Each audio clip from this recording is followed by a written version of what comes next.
of all gaming genres, roguelikes and roguelites have perhaps the most abusive relationships towards players, with an added touch of Stockholm Syndrome to sate everyone's inner masochist. Sometimes you can hardly tell what the entertainment is from what is meant to be punishment, but the ever-increasing likelihood of success after countless failures is what makes these genres so tantalizing. The real challenge for a review of a rogue-style game is to explain why one form of flagellation is more favorable to the countless other experiences that cannot maintain this balance of fun and hardship. Every once in a while, however, you do manage to find one means of torture that scratches a particular niche, and suddenly everything you once couldn't articulate is now made clear. Like painful memories from my subconscious worming its way into my thoughts, Sword of the Stars The Pit is the self-inflicting abuse for me. Before we continue on with the reviews, note the plural form of the word, there are a few pieces of information to preface. First, if the title screen or the name of the video wasn't your first clue, this video will discuss the Osmium edition from the original Pit, which is a complete game, as well as the early access state of Pit Infinity, or if you want to go by its original name, the Pit of Doom. From here onwards, and for the sake of simplicity, these games will be referred to as the Pit and the Pit of Doom. Second, and you probably have noticed the sudden increase in quality of the Pit of Doom footage taken from Kerberos Productions, the footage I am using does not represent the actual visual or technical quality of the game.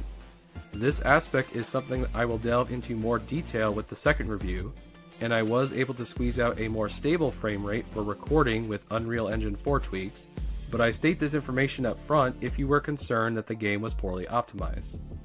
In reality, the game runs incredibly well on my low-end hardware without a significant impact on performance, with the proper tweaks.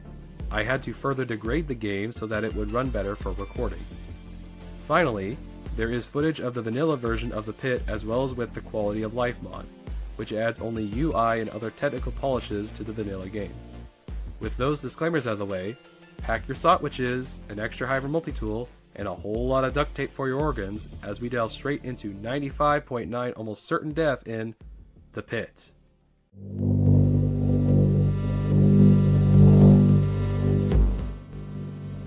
Given the prevalence of roguelite titles with numerous deviations, it's hard to recall what it means to experience a proper roguelite such as The Pit. Now, I won't belabor this subject in any great detail, as I had already brought up the topic in my last review of Bad North. What I do want to illustrate is that what is often acceptable in roguelites does not mean it's also applicable to roguelikes, and this fundamental dissociation is what will make or will break this game for many people who go into the Pit with the faulty logic that these genres are the same.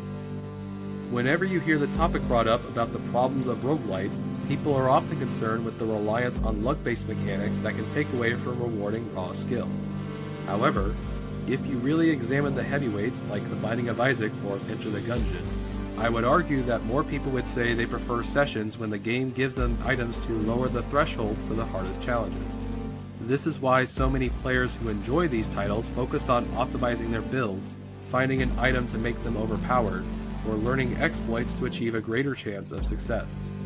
It's only the players who rely on the RNG elements that are cheating themselves of getting better at the game. But this solution is also not at the cost of making the game easier for players who do get better at understanding the core mechanics. This balance is what most roguelites strive to accomplish when finding an equilibrium between luck and skill. As a result, the key to a great roguelite is the following. If you design a roguelite by first making the game built around its highest skill demands, such as the original Binding of Isaac that made all rooms the same size and all enemies, including bosses, have avoidable attacks, you can then design the rest of the game to lower that threshold with the randomized items and luck-based rewards. Roguelikes, on the other hand, besides sharing the premise of making a game built from the top down in terms of skill, go about this means of accessibility in a completely different manner. Or, to describe the situation with a cheeky phrase, roguelikes are all about being skillful of your odds. Now, roguelikes do employ similar metagaming strategies often found in roguelites, such as loot drops or optimizing builds, but what separates them is the core gameplay. There is no FPS bunny hopping mechanic to evade danger like in Immortal Redneck. There is no bullet hell screen nukes to avoid taking damage like in Enter the Gungeon, and there are no invincibility frames or platforms such as in Rogue Legacy. Instead of building the gameplay off of other genres, roguelikes have very little, if any, skill attributed to the actual mechanics, which are almost universally turn-based tactics, and you simply cannot win by mashing the attack button. What this changes for the rest of the game are the type of skills you foster to become better, except now all these skills are determined by luck, and your role is being the one who calls the shots when and where. However, it would be foolish to suggest there is no skill in playing the odds, as there is a world of a difference between someone who plays the lottery and a professional poker player. Coming back to the actual topic of the video, if you understand this fundamental distinction between roguelites and roguelikes, then you will be able to decide whether the pit is worth playing. The real skill that you have to master in order to overcome the pit is learning the game inside and out, which can be as difficult as surviving. This aspect is more than a metagame quality of getting better, as the SotSpedia, the in-game encyclopedia, is constantly being updated with new information about new enemies, new items, and new recipes you can either discover from trial and error and risk losing your ingredients, or you can decipher from the terminals. In addition, there are 13, 16 if you include the fan mod, classes to master across 5 difficulty modes that will keep you constantly relearning the game just when you thought you knew it all. Even if you perish, and you will if the Sulka are living up to their reputation, your deaths are a means to learn from your many, many mistakes that you will make as you play. Eventually, you'll be able to use your own deaths to make your later runs more profitable. All of these, and many more strategies, will come with time if you choose to invest the patience and the curiosity to keep trying against the odds. Unlike real life, however, there are various ways to streamline the learning process, such as the improvements added to the fan mod, as well as with the quality of life mod, that will let you unlock all recipes, all items, or both. Personally, given how much these options impact the reward system of dying, and how much information there is to take in from the start, I would not recommend unlocking these options unless you don't care about having everything available to you. Even if you don't wish to use these features, I would recommend installing the quality of life mod before you begin, because if you install it later, it will wipe all your save progress, so you'll have to start over again, or, more likely, you will choose to unlock everything. In addition to the suggestion, this next section will go over what I would suggest for newcomers to get the best experience, as well as to inform you how some of the underlying mechanics work. This information will hopefully help you from scratching your head on numbers that are within your control, from wasting your time on the simplest of mistakes, and from suffering the journey that comes by experience.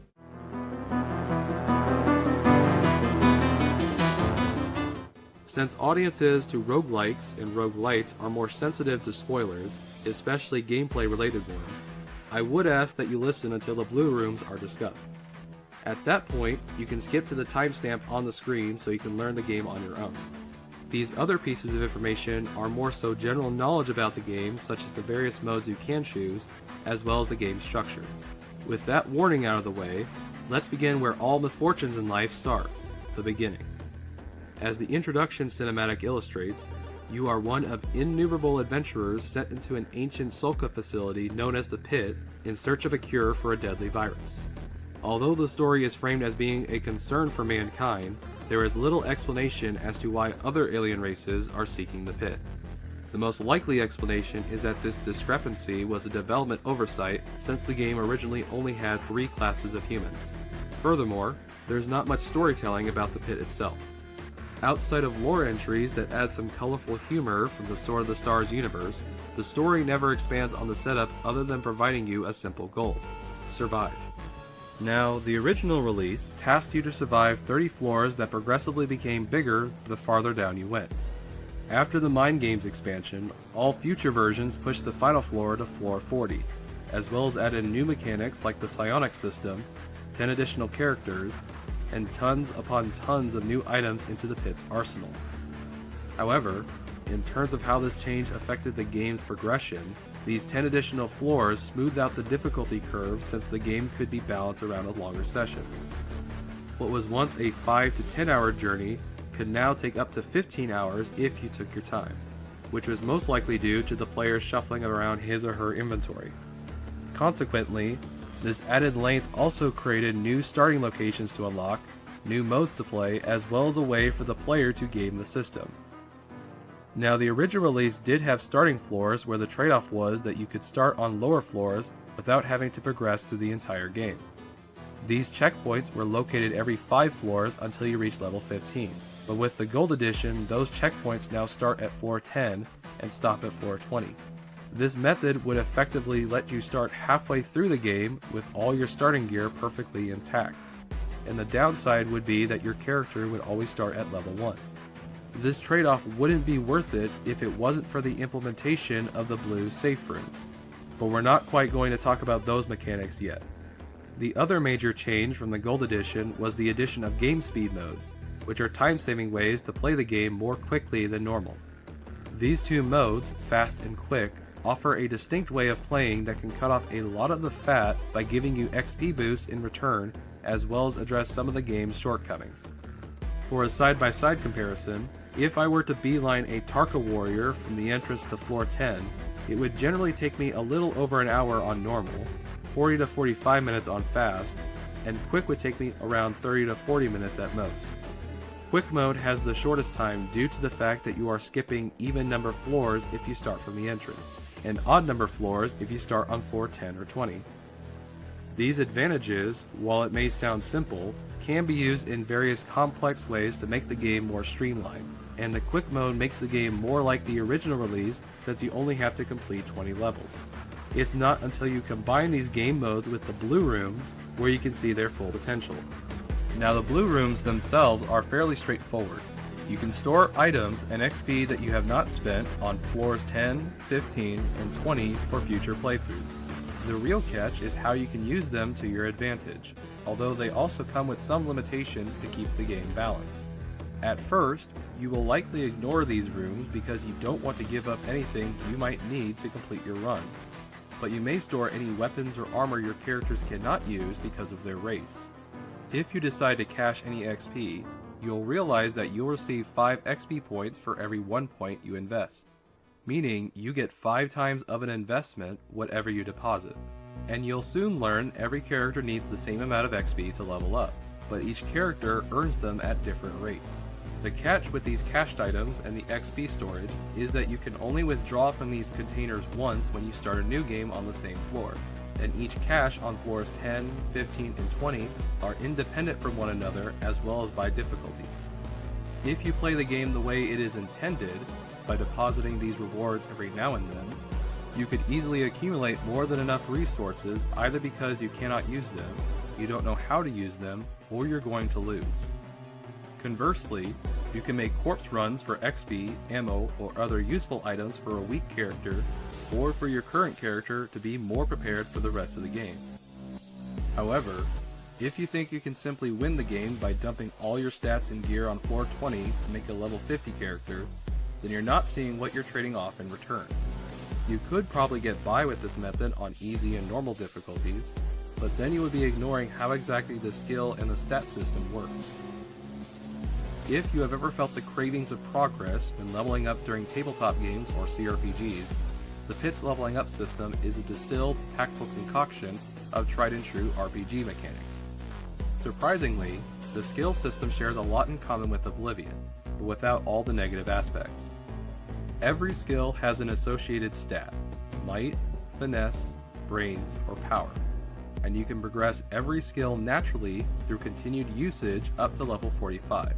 For psionic abilities, you can naturally level them up to 100. Even if your current skill is above 45, if the gray stat is less than 45, it can still naturally level up, and every 5 stat points invested also improves related skills. Now, when you level up, and what separates this system from Oblivion, is that the amount of skill points and stat points are always the same per class, but the cost to improve a skill depends on if you have used them.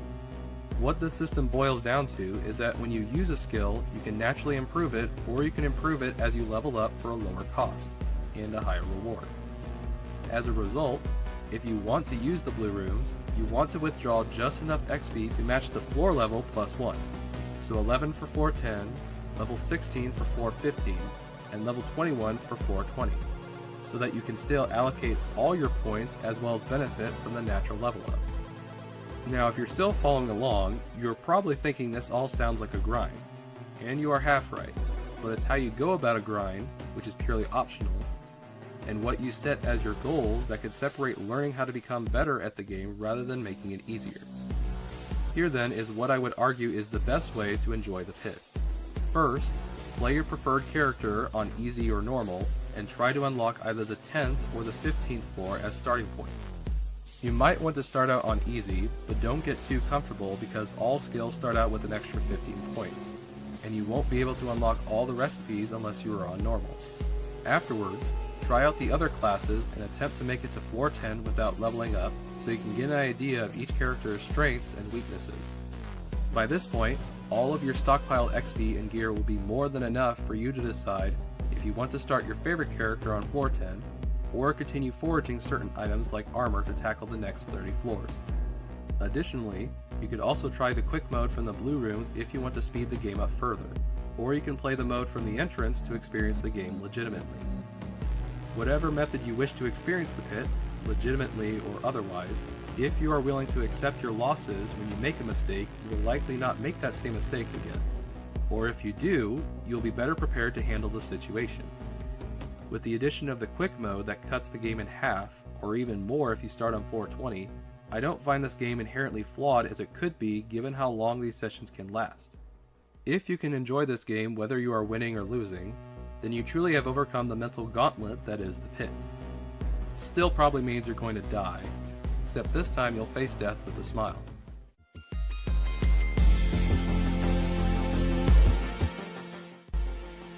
As you might expect, I have yet to finish the game as the closest I have ever reached was floor 37 on easy. The fact that I have not won, but I desire to go once more into the fray, even with 50 hours across 7 years of playtime, has to be an indicator either of my declining mental health or the game's extraordinary quality. Even in cases where I had made the same mistake, such as not treating poison or disease seriously after my last demise, these moments are something that was my error rather than from bad fortune. Once you have enough recipes or stockpiles to counter these types of problems, or you don't forget that you have plenty to use, the game's cheapest deaths can be circumvented. In reality, unless you are making a floor 1 to 10 run, it can often be harder to die than it is to actually keep pressing onwards with little to no hope for success. Now, do all these explanations and defenses of the game mean that it is perfect? Absolutely not. If I could count the number of times I stepped on a wormhole that sent me 2 floors ahead, then I would have more of these blunders than copies of myself in the multiverse. Durability, while not as much of a problem if you plan ahead with backup guns or armor, or if you play on quick mode, can have too much of an effect on the early game where it encourages you to remove your armor and to punch enemies so you don't degrade your gear too early. AI basically boils down to melee and projectile threats with different stats and status effects. Inventory management, which is made somewhat more bearable with the quality of life mod, creates too much micromanagement when the game could automatically rearrange items for you. Food cannot be used to their fullest without having the full recipe list, which is a problem when food becomes incredibly scarce past floor 30. Finally, while there are boss-like threats, the last floor is a fixed gauntlet of enemies as you make your way towards the center, and the payoff is anticlimactic with no real final antagonist. You might look at some of these problems more strongly than I do for others. Despite these numerous grievances, none tarnish what is ultimately one of the best roguelite experiences out there besides Tales of Maj'El, and you will find far fewer sci-fi roguelites as polished as the Pit. Sometimes, as Jack London once said, when life deals you a bad hand, it's knowing how and when to play that is the key to success rather than lamenting when you don't have the best cards.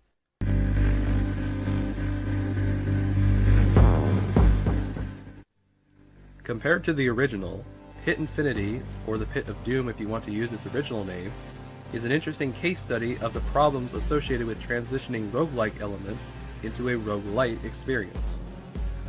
If you recall the discussion from long ago about the importance of genre expectations, The Pit of Doom is why that tangent was necessary. Unless you are an avid fan of the Pit, or you want to try out what is the most roguelite first-person shooter out there with your friends, this game is a hard sell to newcomers. But it is an absolute steal if you get the bundle for both games. Ironically, it's the limitations of its roguelike foundation that hampers what could be a more satisfying first-person roguelite dungeon crawler, although the game is perhaps too simplistic when you compare it to its competition. You would be forgiven if you thought the Pit of Doom is a similar 2D to 3D transition like Risk of Rain 2, but the game is more like playing the Legend of Zelda VR mod, as the 3D transition masquerades its two-dimensional simplicity. This statement is not a criticism levied at the game, but more so the rationale as to why I thoroughly enjoyed this version as much as the original. You might even argue this immersive quality was the intended goal, because the game goes for a more atmospheric soundtrack, and there's a greater sense of scale provided by the 3D models. All smoke and mirrors aside, the Pit of Doom may not excel as a first-person roguelike, but it does just enough right to be an acceptable first-person roguelike, which shouldn't be too much of a surprise given that it's essentially a total conversion mod of the original release of the Pit.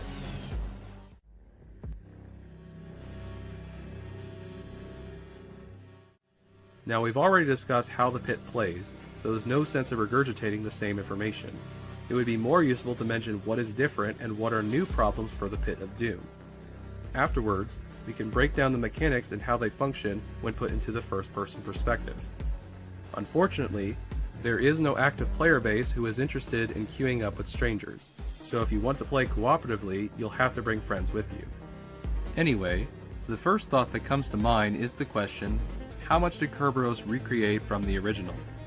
Similar to the original release of the Pit of Doom currently has the main three human classes, the Marine, the Scout, and the Engineer, who all have the same loadouts and builds.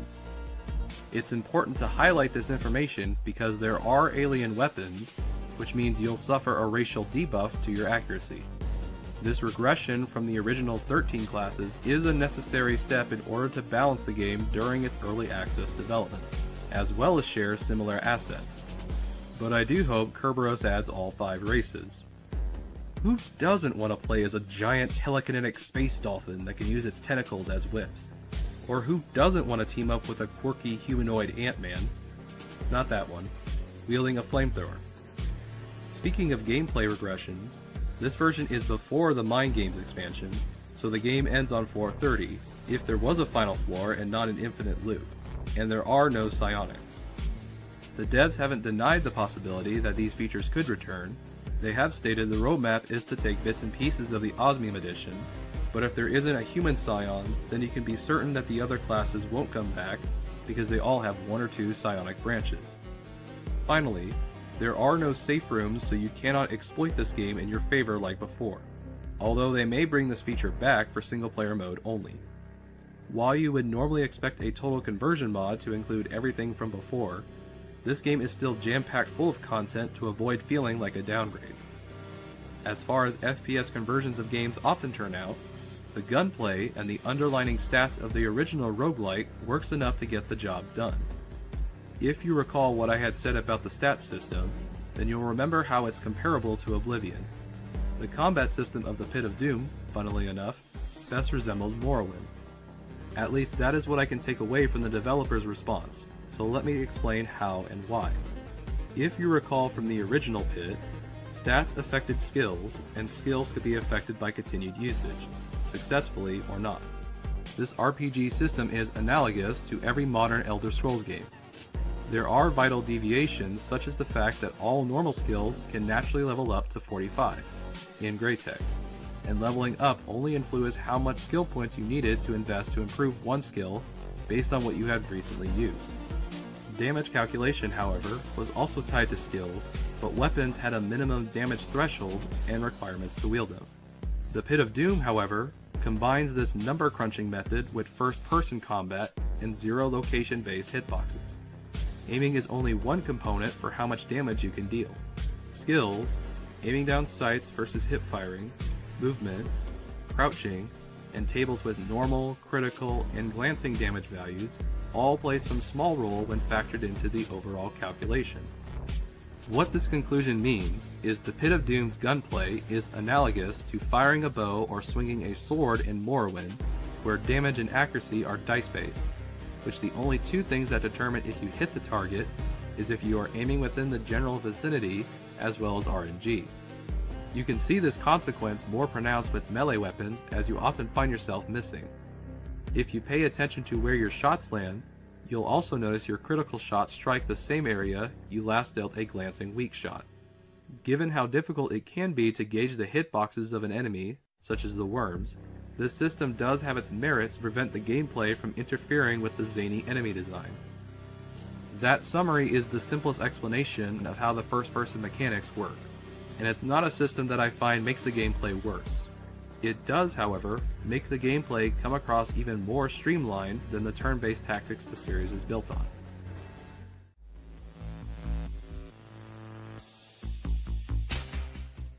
Not to open a crate full of Zool worms, and the topic is inevitably going to be brought up by someone else, but this regression makes me wonder what the Sword of the Stars fanbase thinks about a series once known for its 4X roots now being made into a first-person shooter, albeit one rooted in roguelike mechanics.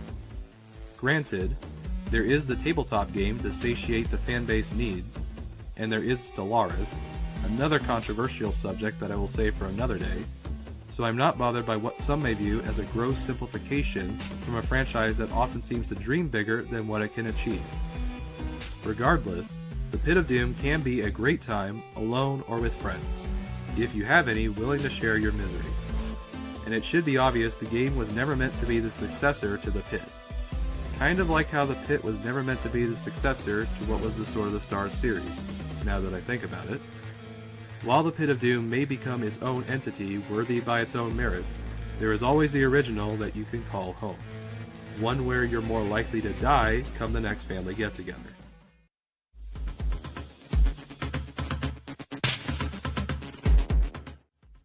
For the 99.9% of people around the world who don't know what this metric means, this rating does not reflect the game's merits like IGN and GameSpot reviews. What this rating does provide, however, is a way to express the game's state of completion at the time of the review, as well as its development throughout early access. To determine this rating, my process is to break down a game's promised features and value proposition, content, the quality of the experience, gameplay, audio, or visuals, from what would be acceptable for a finished state, as well as stages of development like alpha or beta, quality. The performance and technical issues, optimization, and the overall production schedule, communication, and time spent in development, all with respect to the dev's team size, productivity. These values should be treated as qualitative rather than quantitative measurements, but the metric does give a numerical score to reflect how far a game is towards its completion. Now, to see this metric in action, here is a list of all the qualitative values including these categories. These statements on their own are what the simple rating reflects, but it's the bits and pieces throughout that help further define what each metric means for the complex rating. Afterwards, I will then provide a brief synopsis of each category with any details or relevant facts that help substantiate my decisions. You shouldn't treat my evaluation as gospel, but more like one series of experimental data to better formulate a conclusion, which I would encourage others to use this method or a similar system to evaluate early access products. If you want to know more about why the system is a necessary evil for early access products, as well as for their own benefit, you can read more about why I made this system with an article linked down below. As for now, let's move on with the analysis. As far as delivering what Kerberos Productions promised, a cooperative first-person take on the original Pit, the devs have already delivered on that goal. In addition, the crafting system has most of the recipes that I can recall from the original game. It's more difficult to compare how much is available if you don't separate the items from all the expansions. There still is the omission of the final floor, biomods, and other former features listed on the features list, but nothing that you would expect to be canned in the future, with the exception of the safe room. The only concern I have with the roadmap is that it doesn't state what content may be included from the Osmium edition. As a result, my decision is to give this section a lower rating than it probably deserves. In this category, Kerberos nailed not only its presentation, but specifically its sound design. which this latter category shouldn't be surprising since they have reused their sound assets. Not to imply that they were lacking to begin with. There is far more care and attention to detail put into the recreation of every model, and the added sense of scale is appreciated. Also, the interactable animations, which you can turn off just like in Far Cry 5, are another little touch that goes a long way. The only blunders that can take you out of the experience include procedural glitches with the exits, such as a hole in the ceiling sending you down to the next floor, as well as when the AI goes brain dead or they get stuck on the walls. As one more gameplay related problem, grenades need to be better designated on the UI because you cannot tell one type from another, which is only a problem in this game because you cannot pause the game in the middle of combat. Finally, despite the art style being more washed out compared to the colorful 2D sprites, the charm is still there to match the dark comedy of the original. Now, I alluded to this section way back at the start, and there are a couple of things to say. First, the default settings are helpful enough for most users who may struggle with the shadows and the heavy fog effects. If you are still suffering from performance issues, then you can also apply some general Unreal Engine 4 tweaks, such as resolution scaling, currently not configurable within the in-game options menu. You can visit the forum link down below for more details. The real issue is how much the game will overheat most hardware if you don't tweak these settings, which can turn some people away, but that seems to be a common Unreal Engine 4 problem. Finally, as I was unable to test the multiplayer servers, I cannot say anything about its netcode or any possible issues. Similar to nailing its presentation, Kerberos has also been transparent and responsive towards player feedback as well as providing multiple updates each month.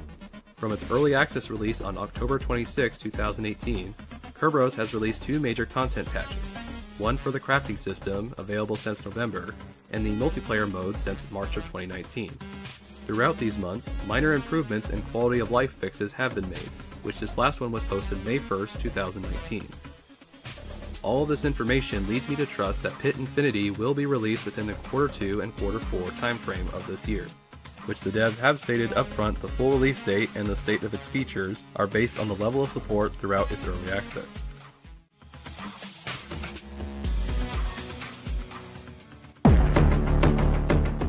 With all this information out of the way, thank you for watching, and if you have any constructive criticism, questions, or suggestions on how to improve my early access rating system, please comment down below. May you enjoy the rest of your day, whether in or out of the pit.